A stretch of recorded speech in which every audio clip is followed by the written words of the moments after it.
When I reviewed the worship calendar, I noticed I regularly volunteer for these intergenerational services. There's just something energizing about all of us coming together. While the basic framework of the service remains the same, there are always additional moving parts, whether it's special music, a children's activity, or just the presence of so many small wiggly bodies. There is a gentle tension that has the potential of breaking into chaos, although it never does. Weeks ago, knowing that I was to assist with our Thanksgiving service, I found a poem that I intended to share as my personal reflection. The lovely words by Richard Gilbert poetically list 38 things on which to focus our thankfulness. For the sound of bow on string, for the silence of moonlit nights. So while others were still practicing music, pulling together the time for all ages, and actually crafting this service, I let Luke know I was done. Now, during the intervening weeks, whenever Luke and I had a brief conversation about today, he kept gently nudging me to do more. That while the poem was lovely, there was the potential for something more personal. But I kept saying, no, I'm done. This will work. As late as last Wednesday night, I told him no. The Gilbert words are beautiful. They're words to be thankful for, such as the smooth skin of an apple, for cornstalks stiff at attention. This will work. I was done. My resolve had wavered slightly during the Worship Associate retreat last Sunday as we dissected the arc of the service. We discussed the importance of each component building on one another, as well as the significance of the worship associates sharing personal reflections for the call to worship. This reminded me that as I stand in this pulpit, I am blessed by the huge gift of trust you have given me, that the call to worship is my promise to you, that having come together this morning, I will be with you. Even if briefly distracted, I will come back to you.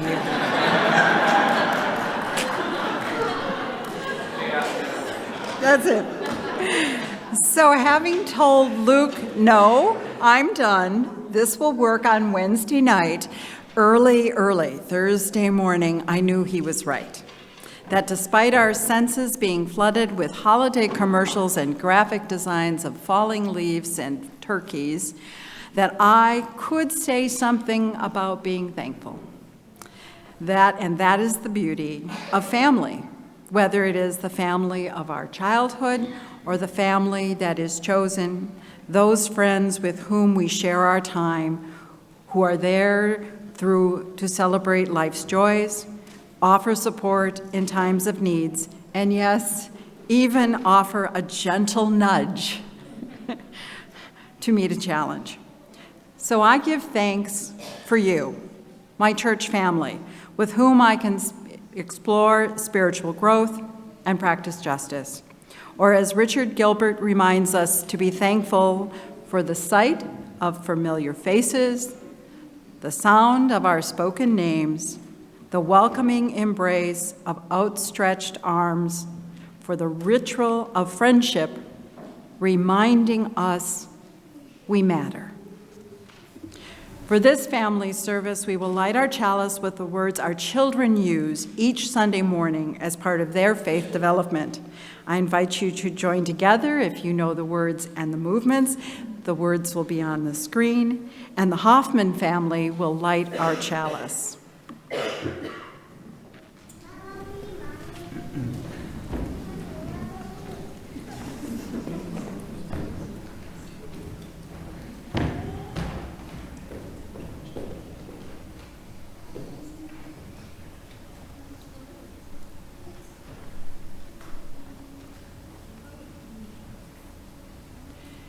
So join us in the words and movements as you know them. This is the Unitarian Universalist Church. This is the Church of the Flaming Chalice. This is the Church of the Open Mind.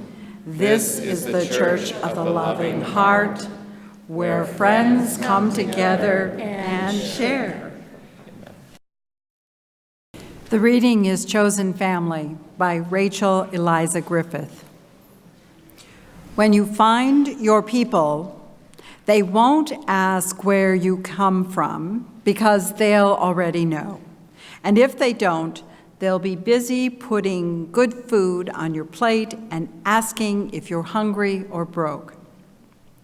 When you find your people, they'll tell you to use any bathroom you want, marry anybody you want, work side by side together for long hours in close quarters without any fear of being harmed.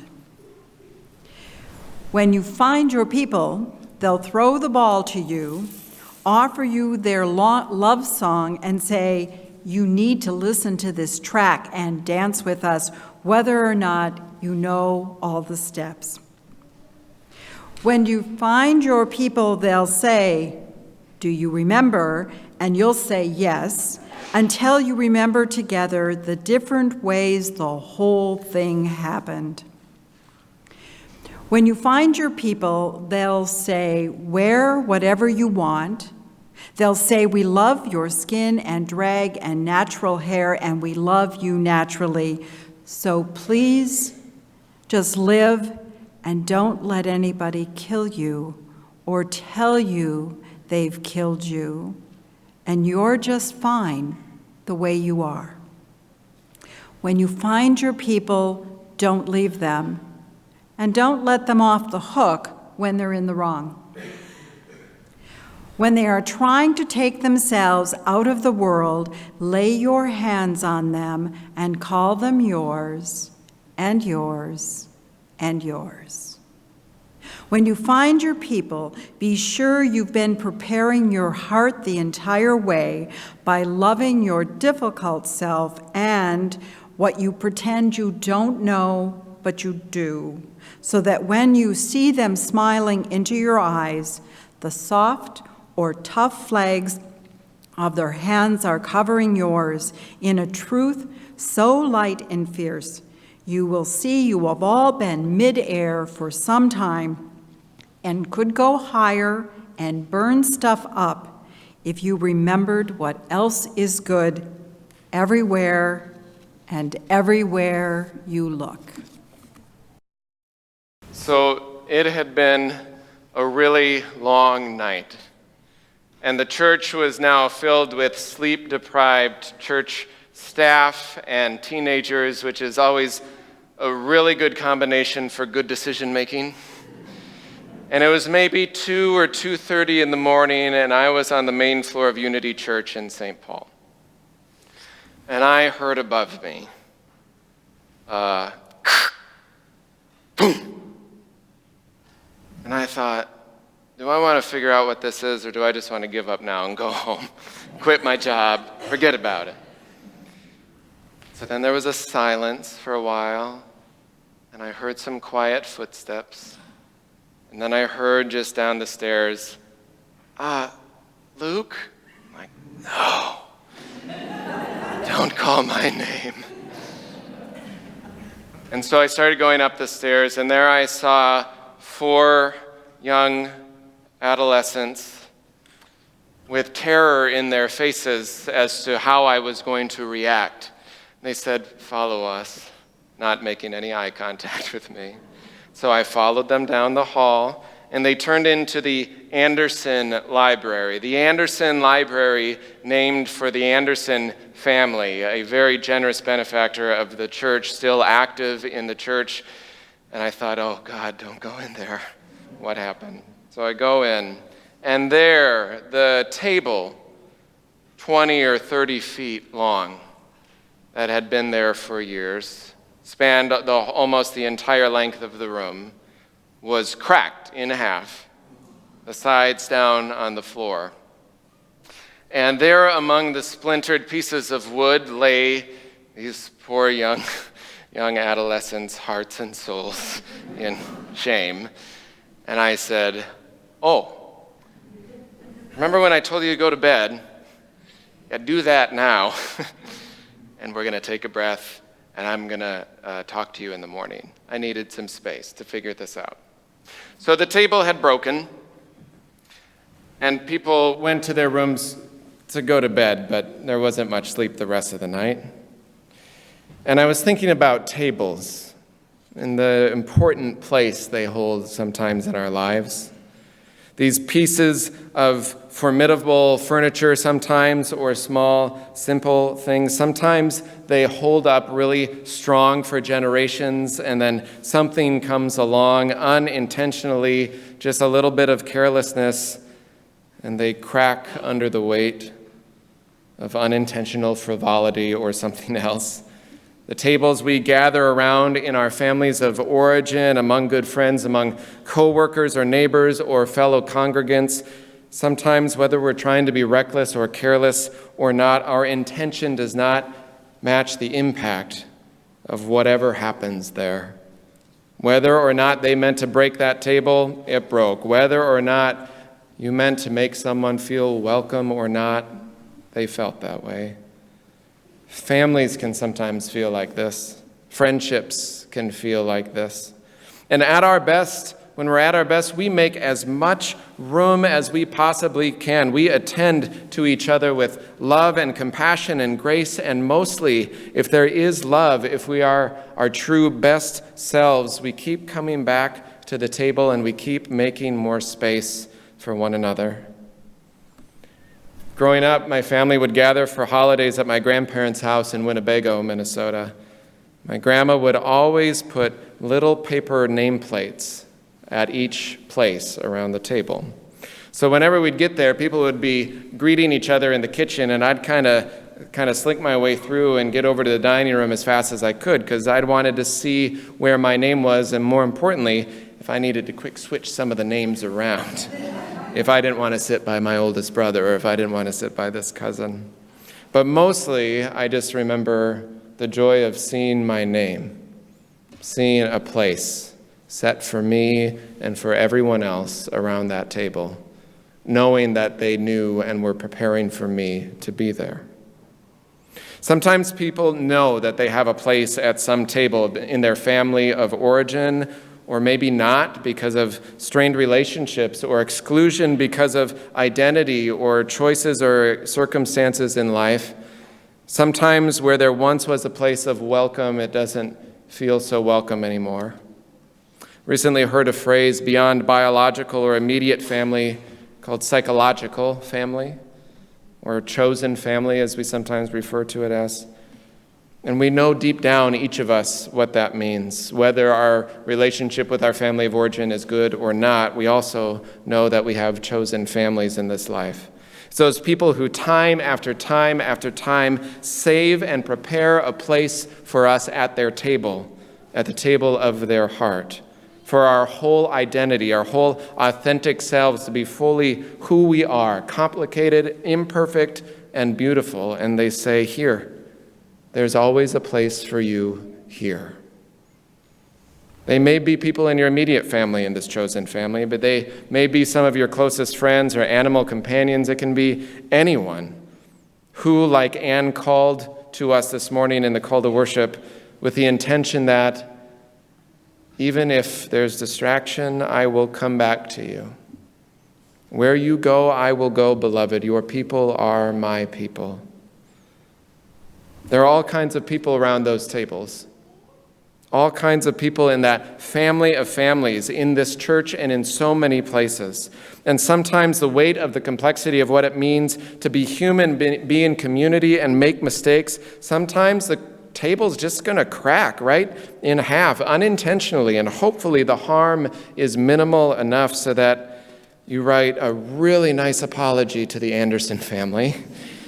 Because when you find your people, you don't let them off the hook, writes the poet.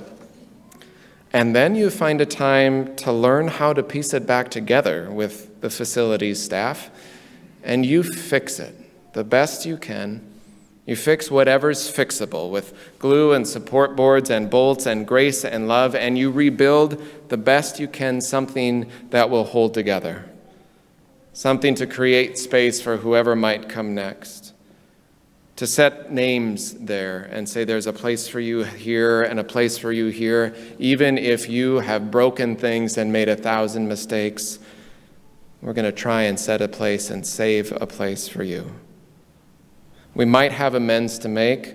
We might have things to work through, but if there is still nourishment there and it's a table you want to be at, hopefully there's something there to sustain the soul and there's love enough to welcome you back.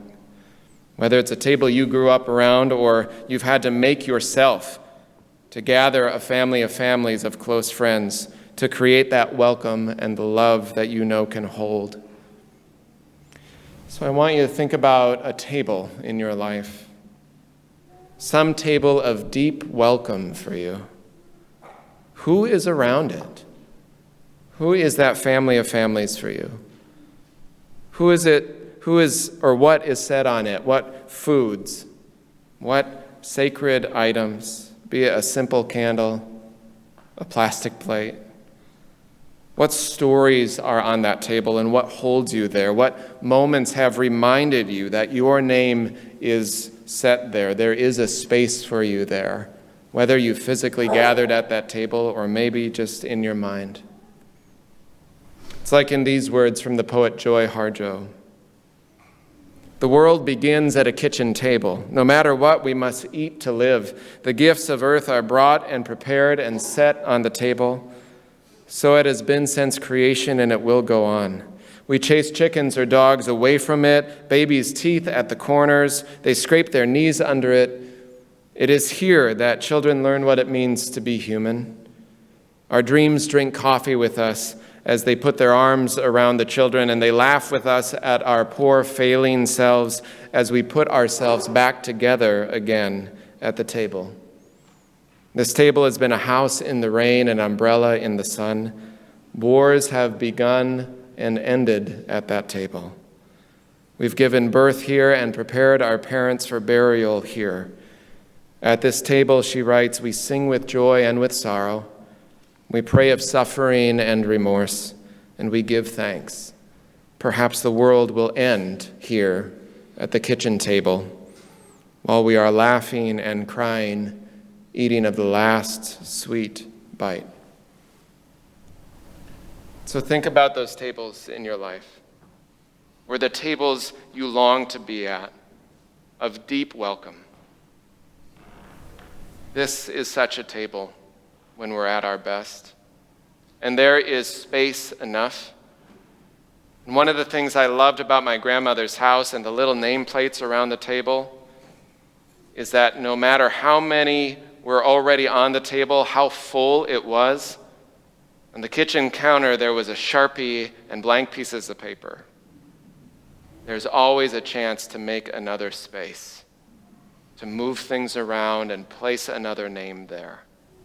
And in this church, when we're at our best, we have 1,000 Sharpies and 1,000 scraps of paper, and we will make as much room for your story and your identity, for your doubts and your questions, for your faith and your beliefs. And we will keep setting places until you know there is space for you and there's space for all of us. Amen. I invite you, as you're comfortable, to rise in body or spirit and join a hand next to you or place your hand on your heart. Breathe deep the breath of life.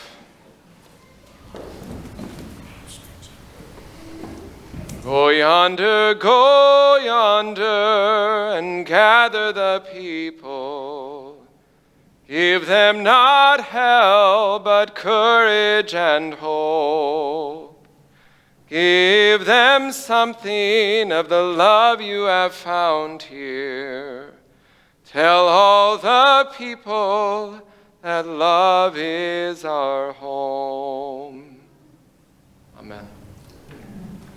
For whatever journeys you're about to venture on this week, or whatever tables you're going to be at, whether they be joyful or otherwise, we will sing you off with these words of Lydia Maria Child, and you can say you can rise and body or spirit to sing. They'll be up here, Over the River and Through the Wood. She was an abolitionist and a suffragist and a poet who was critical of Unitarianism, but we love her anyway because she had some good critiques, and we've been striding along with her thoughts. So we'll sing her words as you head off to your gatherings this week.